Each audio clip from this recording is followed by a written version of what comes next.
Sairam children, welcome back to the session. Part 5, lesson number 12, our water wealth. So this is our last part, okay?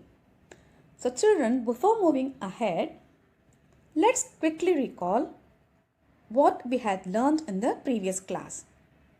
So in the previous class, we had learned about dams, isn't it? Dams are built on rivers to hold back the water in a reservoir behind the dam. And dams controls floods in the river.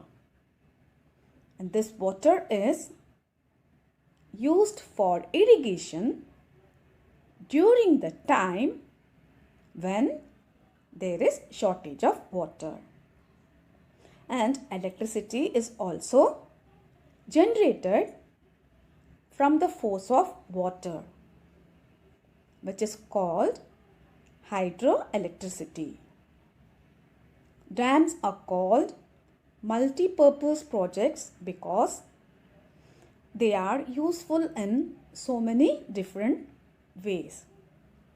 And we also learned about some major dams in India, isn't it? They are, yes, the Bhakra Nangal Dam in Punjab, the Nagarjuna Sagar Dam in Telangana and Andhra Pradesh, the Farakka Barrage in West Bengal, the Hirakud Dam in Odisha. But big dams are being discouraged. They are being discouraged by environmentalists. Environmentalists claim that they cause environmental problem and displace the local people. And some scientists feel that the large reservoirs can cause earthquakes in some areas. Okay, so children, today we are going to learn tanks and ponds, rainwater harvesting. So let's get started. Tanks and ponds. So children, people often use tanks and ponds to collect rainwater where it is difficult to dig wells. Is it clear? Okay. In places where it is difficult to dig wells, people often use tanks and ponds to collect rainwater. Just look at the picture, children. This is a picture of a tank. But this rainwater tanks may have the high initial cost. So many small homes use this type of tanks to collect water. Okay. And this is a picture of a pond. Is it clear, children? And this water is used for watering the garden or washing vehicles, or they can use this water in washing machines. Okay, is that clear, children? Next is rainwater harvesting. Children, do you know what is rainwater harvesting?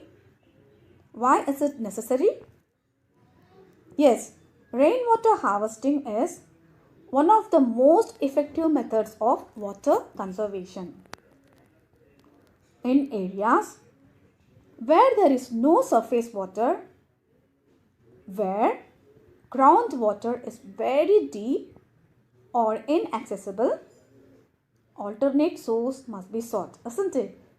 So, in areas where there is sufficient rainfall, the most appropriate alternative is to collect rainwater. That is rainwater harvesting.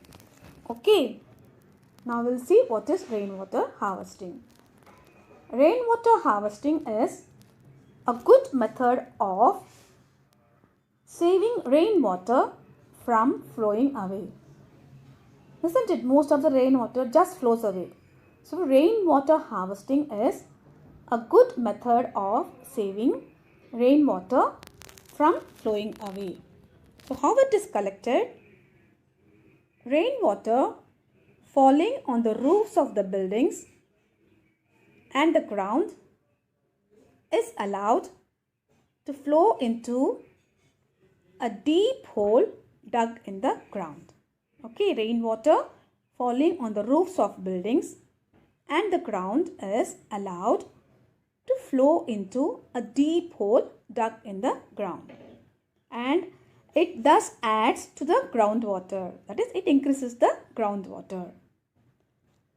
Clean water that we get through our taps is very precious. So we should not waste it. Okay. Children, just look at the picture on the screen. See how the rainwater is collected. Here you can see the rainwater falling on the roof is allowed to flow into a deep hole dug in the ground. Is it clear, children? And this water may be used for agriculture, watering gardens, in washing machine and washing vehicles also. Water scarcity is a major concern in today's scenario, isn't it? So the process of rainwater harvesting is a good way to conserve water. Is it clear, children? With this, the chapter comes to an end. So let's summarize. Okay. Children, let's take a small recap what we have learned so far. First, much of the water on the earth cannot be used for drinking or irrigation. Okay. Second, wells, tube wells, irrigation canals, dams, tanks and ponds are used to provide water for irrigation and other purposes. Third, large dams are being discouraged now as they cause environmental problems and displace local people. Okay. Next is words to remember. So children, you have to remember these words. Okay. Tube wells. Wells in which electric pumps are installed to draw water. Dam.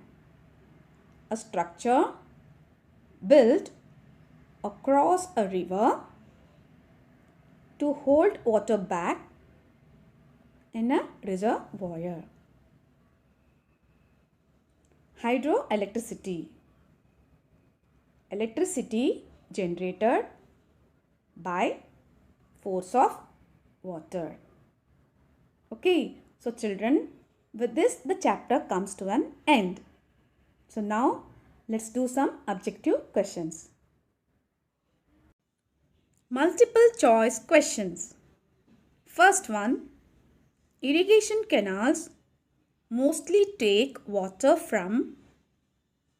Options are rain, sea, wells, rivers. So children, what is the correct option? Just think.